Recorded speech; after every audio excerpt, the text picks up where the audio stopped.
예, 인천 남동을의 이윤기 의원입니다. 저 강훈식 실장님, 네. 뭐 이제 새 정부 들어서고 최악의 상황에서 뭐 성공적인 관세 협상, 에이펙 성공, 그리고 주가 4천 돌파, 그리고 GPU 26만 장 확보, 그 세계 최대 자산운용사 블랙홀과의 MOU.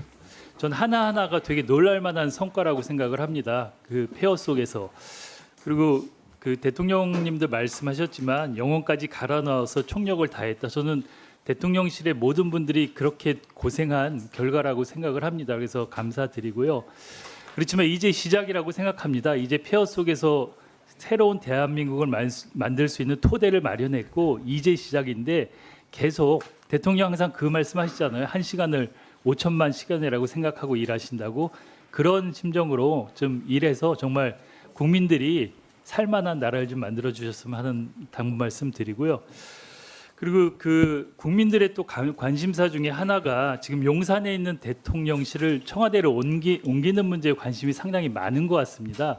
원래 연내 말씀을 하셨는데 지금 어떻게 진행이 되고 있는지 좀 말씀해 주시죠. 네, 대통령실을 청와대로 용산 대통령실을 청와대로 이전하는 문제는 연내를 목표로 공사가 진행 중에 있습니다. 다만 대통령 관저 옮기는 문제가 사실은 보안상의 문제라든지 또 실제로 공사 자체가 다른 규모로 진행돼서 아마 저희 대통령실 직원은 연말까지 가능한데 대통령께서는 연말까지 가능하지도 않은, 그러니까 관저 옮기는 건 가능하지 않을 수 있다는 것도 보고 드립니다.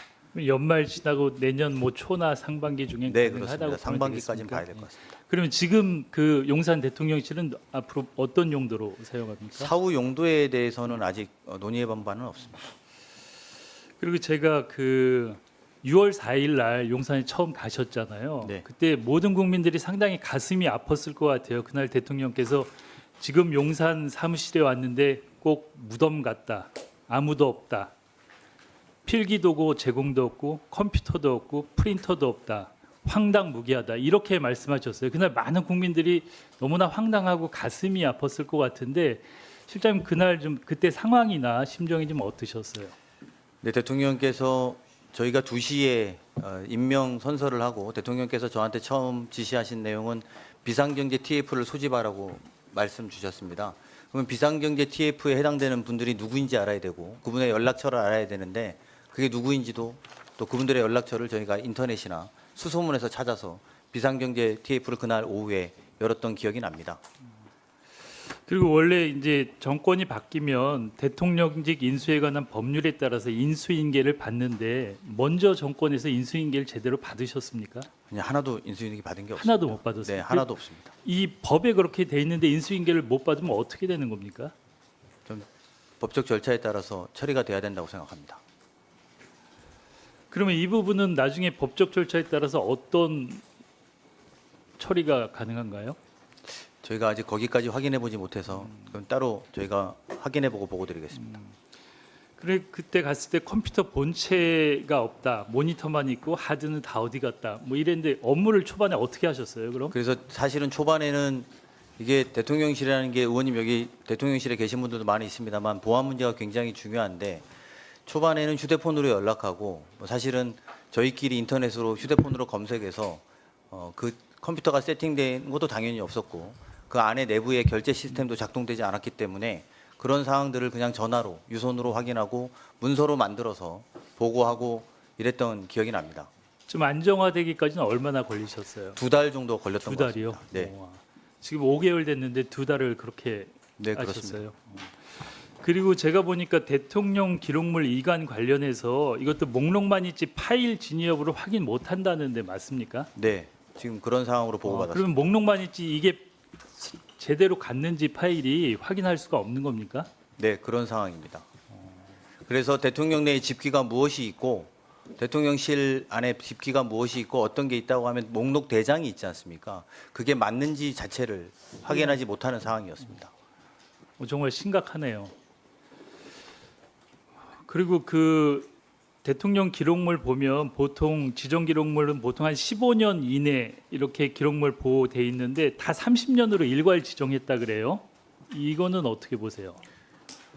저희도 당황스러웠습니다. 사실은 대통령 기록물 관리를 30년이나 묶어야 되는 그런 사항들은 불필요한 상황이라고 보고, 사실은 어떤 의미에서 가장 공개돼야 되고 가장 투명해야 될 대통령실의 기록물들은 다음 정부를 위해서라도 도움이 될 내용들도 그 여야를 막론하고 있을 텐데요. 그런 것들이 공유되지 못한 것은 안타깝게 생각합니다. 그러니까 뭐 기본적인 인수인계도 없었고 기록물에 대한 것도 과거 뭐 법이나 과거하고 다르게 돼 있고, 근데 이제 보면서 많은 국민들이 그럴 것 같아요. 이렇게 30년씩 한 거는 뭔가 은폐하기 위해서 그런 게 아닌가, 당연히 그런 생각이 좀 들 것 같고, 그러면은 여러 가지 업무가 아까 이제 제가 성과가 많다고 말씀하셨는데 그 업무 환경 얘기를 들으니까 더 좀 놀라운 것 같긴 해요. 지금은 뭐 문제 전혀 없습니까? 이제 업무하시는데? 네, 많은 것들을 극복해 나가고 있고 뭐 아직 미비한 점은 있습니다만 추후에 더 보강해 나갈 생각입니다. 그리고 아까 그 국민의힘 의원들이 어제 오늘 국정감사뿐이 아니고 저희 운영위 할 때 계속 김현지 실장 얘기를 하는데 저는 일고의 가치도 없어서 거의 대응을 안 하는데, 그리고 출석하신다는데 자꾸 그 얘기를 하고 있어요. 그리고 출석 만약에 오늘 하셨어도 별로 뭐 지적도 못했을 것 같은데 저러세요. 아까 실장님 뭐 좀 해명 좀 했으면 좋겠다는데 한 가지만, 뭐 시간 많지 않으니까 아까 여러 가지 의혹을 제기했는데 그 중에 한 가지만, 좀 시간 많지 않으니까 한 가지만 좀 말씀해 네, 주시겠어요? 의원님들이 질의하면 말씀드리겠습니다만 제가 해명까지 할 필요 있는 사항들이 별로 있어 보이지 않습니다. 의혹을 제기할 수 있고 저도 삼선 의원을 해봤고 국정감사를 9번 해봤습니다만 의혹 제기할 수 있습니다. 하지만 최초 아주 기본적으로는 기본적 근거에 의해서 의혹 제기가 되어야 저희들도 국민들에게 설명하고 해명하는 것이 의미가 있을 텐데, 너무 기본적인 사실과 동떨어진 사안들을 하고 또 심지어 지방의원들은 그런 의혹을 제기해도 제명 조치가 없는 걸 보면서 매우 안타깝게 생각합니다. 네, 수고하셨습니다. 다음에는 존경하는 주진우 의원.